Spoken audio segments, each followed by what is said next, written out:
Welcome to Winners Academy Calicut. NIOS Malayalam ക്ലാസ്സിലേക്ക് സ്വാഗതം. ഇന്ന് നമ്മൾ എടുക്കുന്ന വൈജ്ഞാനിക സാഹിത്യം പാഠം 24, കണ്ണാന്തളി പൂക്കളുടെ കാലം. MT വാസുദേവൻ നായർ, മലയാളത്തിന്റെ സ്വന്തം കഥാകാരൻ എന്ന് വിശേഷിപ്പിക്കുന്ന MT വാസുദേവൻ നായരുടെ കണ്ണാന്തളി പൂക്കളുടെ കാലം എന്ന പാഠമാണ് നമ്മൾ എടുക്കുന്നത്. ഇവിടെ എഴുത്തുകാരൻ നഷ്ട സൗഭാഗ്യങ്ങളുടെ ഓർമ്മക്കുറിപ്പായിട്ടാണ് ഇത് എഴുതുന്നത്. കഴിഞ്ഞുപോയ കാല ജീവിതത്തിൽ, MTയുടെ ജീവിതത്തിൽ കുട്ടിക്കാലത്ത് അദ്ദേഹം അനുഭവിച്ച, കണ്ടറിഞ്ഞ സ്വന്തം നാടും വീടും ഗ്രാമവും അതേപോലെ തന്നെ ഓണക്കാലത്തെയും വിശേഷങ്ങൾ ഇവിടെ വർത്തമാനകാല സാഹചര്യവുമായി അദ്ദേഹം ബന്ധിപ്പിക്കുകയാണ്. അപ്പൊ ബാല്യകാലത്തിലെ ഓണ അനുഭവങ്ങൾ അവതരിപ്പിച്ച് വർത്തമാനകാല ജീവിത ചരിത്രത്തിലേക്ക് അത് എത്തിക്കുകയാണ് ചെയ്യുന്നത്. അപ്പൊ വർത്തമാനകാലത്തെ പരസ്പരം താരതമ്യപ്പെടുത്തുന്ന രീതിയിലാണ് ഇത് എഴുതിയിട്ടുള്ളത്. അദ്ദേഹത്തിന്റെ കഥകൾ ഭാവാത്മകവും അതേപോലെ തന്നെ ഗൃഹാതുരത്വം ഉളവാക്കുന്നതുമാണ്. ബാല്യത്തിലെ ഗ്രാമാന്തരീക്ഷം, ഗാർഹിക സ്ഥിതി, നാട്, വ്യക്തികൾ, കുന്ന്, പുഴകൾ, തടാകങ്ങൾ, വയലുകള്, ഭാരതപ്പുഴ തുടങ്ങിയിട്ടുള്ള അദ്ദേഹത്തിന്റെ ആ വന്നേരി ഗ്രാമത്തിന്റെ ഏറ്റവും പ്രിയപ്പെട്ട അവസ്ഥകളൊക്കെ അദ്ദേഹത്തിന്റെ കഥകളിലേക്ക് വന്നു കഴിയാം. ഓണക്കാലമാകുമ്പോഴേക്കും താന്നിക്കുന്ന് തൊട്ട് പറക്കുളം, മേച്ചിൽപ്പുറം വരെ ഉള്ള ഭാഗങ്ങളിലെ കണ്ണാന്തളി പൂക്കളെ കൊണ്ട് നിറയും. ആ പൂക്കൾക്ക് പുന്നെല്ലിന്റെ സുഗന്ധവും ഇളം റോസ് നിറവുമായിരുന്നു. ആ പുന്നെല്ലരി ചോറിന്റെ സുഗന്ധം തന്നെയാണ്, അതിന്റെ നിറം തന്നെയാണ് കണ്ണാന്തളി പൂക്കൾക്കും ഉണ്ടായിരുന്നത്. അപ്പൊ അത് ഗൃഹാതുരത്വം വളർത്തുന്നതാണ്. അന്ന് നമ്മൾ കഴിച്ച ഭക്ഷണം, അന്ന് നമ്മൾ പറിച്ച പൂവ്, ഇതിനെല്ലാം സമാനതകൾ എന്നും നമ്മുടെ മനസ്സിൽ അത് പച്ചപ്പായിട്ട് നിൽക്കുന്നു എന്ന എഴുത്തുകാരന്റെ ആ സ്വന്തം ജീവിത അനുഭവം തന്നെയാണ് ഇവിടെ എന്താക്കിയത്, നമുക്ക് മുമ്പിൽ പങ്കുവച്ചത്. അത് തറവാട്ടിൽ ഭരണം നടത്തിയിരുന്നത് ചെറിയമ്മാമയായിരുന്നു.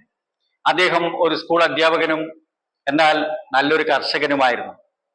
ചെറിയമ്മാമ എപ്പോഴാണോ അദ്ദേഹത്തിന് വിശക്കുന്നത്, അദ്ദേഹം ഭക്ഷണം കഴിക്കുന്നത്, അതിനുശേഷം മാത്രമേ ആ വീട്ടിലെ മക്കൾക്കും ബാക്കിയുള്ളവർക്കും ഭക്ഷണം കഴിക്കാൻ കഴിയൂ. അതുകൊണ്ട് മക്കൾ പോലും അദ്ദേഹത്തെ ശപിച്ചിരുന്നു. പിന്നീട് അദ്ദേഹത്തിന്റെ പെങ്ങളായിട്ടുള്ള ലക്ഷ്മിക്കുട്ടി ഓപ്പോൾ അവരവിടെ എത്തിയിട്ട്, ആരാണ് ഇങ്ങനെയൊക്കെ പറയുന്നത്, ഭക്ഷണത്തിന് വേണ്ടി, അല്ലെങ്കിൽ ചെറിയമ്മാവ് ഭക്ഷണം കഴിച്ചാലേ ഞങ്ങൾക്ക് ഭക്ഷണം കിട്ടുന്നുള്ളൂ എന്ന് പരാതി പറയുന്നത് ആരാണ് എന്ന് ആ ചെറിയമ്മാമയെ നീതീകരിച്ചുകൊണ്ട് അവർ സംസാരിക്കുകയായിരുന്നു. അങ്ങനെ ഇഷ്ടമുള്ളവർ മാത്രം ഇങ്ങോട്ട് വന്നാൽ മതി എന്നുള്ള രീതിയിലായിരുന്നു അവരുടെ സംസാരം. എന്തായാലും ആ കാലം വളരെ രസകരമായിരുന്നു, ഹൃദ്യമായിരുന്നു. ആ വന്നേരി ഗ്രാമവും വീടും തറവാടും ഓണക്കാലവുമെല്ലാം. വന്നേരിയിലെ ഓണത്തിന് തൊട്ടടുത്തുള്ള പീഡിയക്കാരെയും തറവാടുമായിട്ട് ബന്ധപ്പെട്ട ആളുകളെയൊക്കെ വിളിച്ചു വരുത്തി നല്ല സദ്യ കൊടുക്കുമായിരുന്നു. എന്നാൽ മകരക്കൊയ്ത്ത് വളരെ മോശമായതിനാൽ അച്ഛൻ സിലോണിലായിരുന്നു. സിലോണിൽ നിന്നും അച്ഛന്റെ മണി ഓർഡർ വരാൻ കാത്തു നിൽക്കുകയായിരുന്നു. അപ്പൊ ഒരു വലിയൊരു സൗഭാഗ്യം നിറഞ്ഞ ജീവിതം. പക്ഷേ ഇതൊക്കെ ഉണ്ടായിരുന്നെങ്കിലും കാലം പിന്നീട് പോയപ്പോൾ അവിടേക്ക് ദാരിദ്ര്യത്തിന്റെയും ഇല്ലായ്മയുടെയും ഇടയങ്ങളിലേക്ക് എത്തിച്ചേർന്നു എന്ന ആ നഗ്നമായ സത്യം കണ്ണാന്തളി പൂക്കളുടെ കാലം എന്ന് പറയുന്ന കഥയിലൂടെ അദ്ദേഹം പറയുന്നു. എങ്കിലും MTയുടെ മനസ്സിൽ പച്ചപ്പായിട്ട് നിൽക്കുന്ന ആ ഓർമ്മക്കുറിപ്പാണിത്. ആ ഭാവാത്മകമായ ഗൃഹത്തിന്റെയും തറവാടിന്റെയും കുന്നുകളുടെയും വയലുകളുടെയും പൂക്കളുടെയും ഓണത്തിന് പൂക്കൾ പറിച്ചതുമായിട്ടുള്ള ആ അനുഭവങ്ങൾ, അതും അവിടുത്തെ ആ ജീവിത രീതിയും വർത്തമാനകാല ജീവിതത്തിലെ യാന്ത്രികമായ ജീവിത രീതിയെയും പറ്റി അദ്ദേഹം താരതമ്യപ്പെടുത്തുകയാണ് ചെയ്യുന്നത്. പാഠം 25, കലയും കാലവും. MB പോളാണ്. പുരോഗമന കലാസാഹിത്യത്തിന് തുടക്കം കുറിച്ച സാഹിത്യകാരനാണ് MB പോൾ. വളരെ നിശ്ചിതമായ രീതിയിൽ സാഹിത്യത്തെ വിലയിരുത്തുകയും അങ്ങനെ എന്താണ് കല, എന്താണ് ജീവിതം എന്ന് കൃത്യമായിട്ട് ഒരു നിർവചനം നൽകുവാൻ കഴിയാൻ എം ബി പോളിന് കഴിഞ്ഞിട്ടുണ്ട്. അദ്ദേഹം പറയുന്നു, കല എന്ന് പറയുന്നത് പ്രധാനമായിട്ടും പല ഘടകങ്ങളിലൂടെ നമുക്ക് കൈവന്നു ചേരുന്നതാണ്. ഒന്ന് ജന്മവാസന, രണ്ടാമത്തെ നിരന്തരമായിട്ടുള്ള അഭ്യാസം, മൂന്ന് സമൂഹത്തിലെ നിന്ന് നമുക്ക് ലഭിക്കുന്ന നിരവധി ആശയങ്ങൾ, ചുറ്റും നടക്കുന്ന സംഭവങ്ങളും അതേപോലെ തന്നെ കൗതുകരമായ അവസ്ഥകളും നമുക്ക് നൽകുന്ന സന്ദേശങ്ങൾ തുടങ്ങിയിട്ടുള്ളവയെല്ലാം ഒരു കലാകാരനെ രൂപപ്പെടുത്തുന്നതിൽ അല്ലെങ്കിൽ കലാകാരനെ ജന്മം നൽകുന്നതിൽ മുഖ്യ പങ്ക് വഹിക്കുന്നു എന്ന് അദ്ദേഹം പറയുന്നു. അപ്പൊ നമുക്കറിയാം, പേർഷ്യയിലായാലും റോമിലായാലും തുടങ്ങിയിട്ടുള്ള അവിടുത്തെയൊക്കെ സാഹിത്യ വളരെയധികം എന്തായിരുന്നു, ഫലഭൂയിഷ്ടമായിരുന്നു, സുവർണ കാലഘട്ടമായിരുന്നു. പേർഷ്യൻ ചക്രവർത്തിയായ ദാരിയയുടെ കാലഘട്ടത്തിലാണ് അവിടെ ഗ്രീസിന്റെ ശരിക്കുള്ള സുവർണകാലം എന്ന് പറയാൻ കഴിയുക. ആ കാലഘട്ടത്തിലെ കലയെയും അതേപോലെ തന്നെ സാഹിത്യത്തെയൊക്കെ വളരെയധികം പ്രോത്സാഹിപ്പിച്ചിരുന്നു. അഗസ്റ്റസ് സീസർ ഭരണാധികാരിക്കുന്ന കാലഘട്ടത്തിലാണ് റോം വളരെ സമ്പൽ സമൃദ്ധമായിരുന്നത്. ആ കാലത്ത് അദ്ദേഹത്തിനെ പ്രകീർത്തിച്ചുകൊണ്ട് വെർജിൻ എഴുതിയ സാഹിത്യ തന്നെ ഒരു മഹാകാവ്യം തന്നെയായിരുന്നു. അപ്പൊ അതാത് കാലഘട്ടത്തിന്റെ സമൂഹത്തിന്റെ പുരോഗതിയും അതേ കാലഘട്ടത്തിന്റെ അവസ്ഥകളും നമുക്ക് ആ കാലഘട്ടത്തിലെ കലകളിലൂടെ കാണാൻ കഴിയും. അപ്പോൾ ഇതൊക്കെ കാലവും കലയും തമ്മിലുള്ള ബന്ധത്തെയാണ് കാണിക്കുന്നത്. ഓരോ നാട്ടിലും സത്യവും നീതിയും ധർമ്മവും അതേപോലെ തന്നെ നല്ല മൂല്യങ്ങളും മാനവികമായ മൂല്യങ്ങളും മാനവികമായ സങ്കല്പങ്ങളും വളർത്തിയെടുക്കുന്നതിൽ കലകൾക്ക് വലിയ പങ്കുണ്ട്. യുദ്ധമില്ലാത്ത അവസ്ഥ, യുദ്ധമില്ലാത്തൊരവസ്ഥയിലേക്ക് എല്ലാ നാടുകളെയും നയിക്കുന്നതില്, അതുപോലെ തന്നെ ദാരിദ്ര്യമില്ലാത്ത അവസ്ഥയിലേക്ക്, ദാരിദ്ര്യവും യുദ്ധവും ഇല്ലാത്ത നല്ല ഭരണാധികാരികൾ ഉണ്ടാകുന്ന ഒരു കാലം, ആ കാലത്ത് നല്ല കലാകാരന്മാരും നല്ല സാഹിത്യകാരന്മാരും ഉണ്ടായിരുന്നു. അതുകൊണ്ട് നല്ല കലാകാരന്മാരെയും സാഹിത്യകാരന്മാരെയും വളർത്തിയെടുക്കുന്നതിൽ നല്ല ഭരണാധികാരികൾക്കും പങ്കുവഹിച്ചിട്ടുണ്ട്. അവർ നല്ല ഭരണാധികാരികളാണ് എന്നതിന്റെ തെളിവാണ് അവർ കലയെയും സാഹിത്യത്തെയും പ്രോത്സാഹിപ്പിച്ചു എന്നുള്ളത് അഗസ്റ്റസ് സീസറിന്റെയും ഡാരിയയുടെയും കാലഘട്ടത്തിലൊക്കെ ഉള്ള സംഭവങ്ങൾ നോക്കിയാൽ നമുക്ക് മനസ്സിലാക്കാൻ കഴിയും. അപ്പോ ഒരു കല എന്ന് പറഞ്ഞാൽ ആ കാലത്തിന്റെ കണ്ണാടിയാണ് എന്ന് നമുക്ക് കൃത്യമായി പറയാൻ കഴിയും. ആ കാലഘട്ടത്തിന്റെ ആ സൗഭാഗ്യവും ആ കാലഘട്ടത്തിന്റെ നന്മയും നിജപ്പെടുത്തുന്നതിൽ, സ്ഥിരീകരിക്കുന്നതിൽ ആ കാലഘട്ടത്തിലെ കലയ്ക്ക് വലിയ പങ്കുണ്ട് എന്ന് ഇതിലൂടെ നമുക്ക് എം ബി പോൾ മനസ്സിലാക്കി തരികയാണ്. പാഠം 26 തകരത്തമ്പുരാൻ. EP രാജഗോപാലിന്റെ ഏറ്റവും പ്രധാനപ്പെട്ട ഒരു കഥയാണ് തകരത്തമ്പുരാൻ. നമുക്കറിയാം, നമ്മുടെ നാട്ടിലെ കർക്കിടക മാസമാവുമ്പോൾ, പഞ്ഞക്കർക്കിടക മാസമാവുമ്പോൾ തകര മുളച്ചു പൊന്തും. തകര എന്ന് പറയുന്നത് ഒരു ചീരയാണ്, ഒരു ചീരച്ചെടിയാണ്. എന്നാൽ അത് ഏറ്റവും നല്ല ഔഷധ വീര്യമുള്ള ഒരു ചെടി കൂടിയാണ്. കർക്കിടകത്തിലെ പച്ച രാജാവായിട്ടാണ് തകരയെ വിശേഷിപ്പിക്കുന്നത്. അതുകൊണ്ട് തകര എല്ലാ ചീരകളിലെയും രാജാവായിട്ട് വിശേഷിപ്പിക്കുന്നത്. അതുകൊണ്ടാണ് തകരത്തമ്പുരാൻ എന്ന് പറയുന്നത്. തകരയെ രാജാവായി നമസ്കരിക്കുന്ന കീഴാള വ്യവസ്ഥയെ പറ്റിയും കൂടിയാണ്. കാരണം കീഴാളരായിട്ടുള്ള സമൂഹത്തിലെ ഏറ്റവും അടിത്തട്ടുള്ള ആളുകളെ സംബന്ധിച്ചിടത്തോളം കർക്കിടക മാസം വളരെ പഞ്ഞമാസമാണ്, ദാരിദ്ര്യത്തിൻ്റെതാണ്.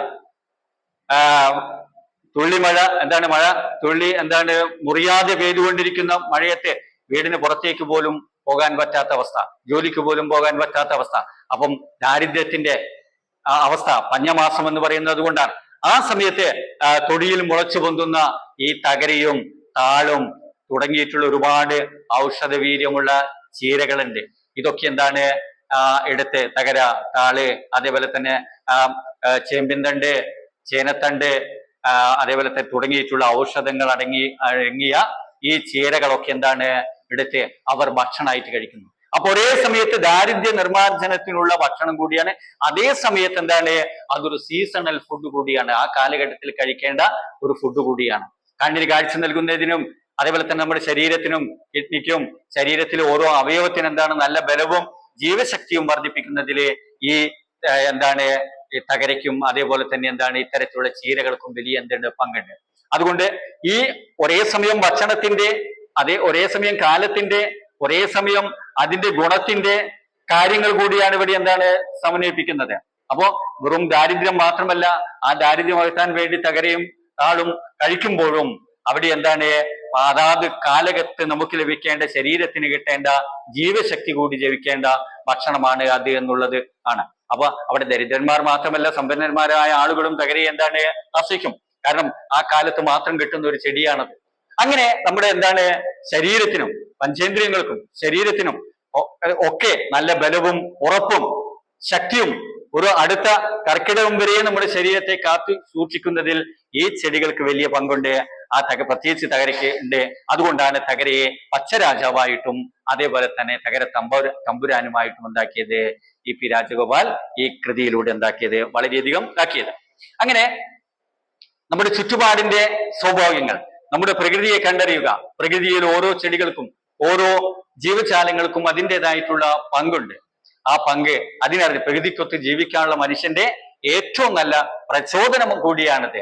നമ്മൾ എന്താണ് നിസ്സാരമെന്ന് തള്ളിക്കളയുന്ന പല ചെടികൾക്കും പല എന്താണ് പച്ചപ്പുകൾക്കും വളരെയധികം ഔഷധ മൂല്യങ്ങളുണ്ട്. അത് അതാത് കാലഘട്ടത്തിൽ, ഇപ്പൊ നമ്മൾ ചക്കയുടെ കാലത്ത് ചക്ക നന്നായിട്ട് കഴിക്കണം, സീസണൽ ഫുഡാണ്. മാങ്ങ ഉള്ള കാലത്ത് മാങ്ങ നന്നായിട്ട് കഴിക്കണം. നല്ല പുന്നെല്ല് അരി കിട്ടുന്ന സമയത്ത് പുന്നെല്ലിന്റെ ചോറ് നന്നായിട്ട് കഴിക്കണം. അങ്ങനെ ഓരോ കാലഘട്ടത്തിലും നമ്മൾ എന്താണ് മഴയും മഞ്ഞും വേനലും തുടങ്ങിയിട്ടുള്ള ഋതുക്കൾ ഇങ്ങനെ ഇറങ്ങി വരുമ്പോൾ ആ കാലഘട്ടത്തിനനുസരിച്ചുള്ള ഭക്ഷണങ്ങൾ കഴിക്കുക. ഒപ്പം തന്നെ ദാരിദ്ര്യത്തിൽ നിന്നുള്ള മോചനമാണ്. ഇവിടെ കീഴാള വർഗത്തെ സംബന്ധിച്ചിടത്തോളം ആ സമയത്ത് കഴിക്കാൻ പറ്റുന്ന ഏറ്റവും വലിയ ഭക്ഷണം അതേ ഉള്ളൂ. അവർക്ക് മറ്റൊരു പണം കൊടുത്തിട്ടൊരു മറ്റു ഭക്ഷണം കിട്ടുന്നില്ല.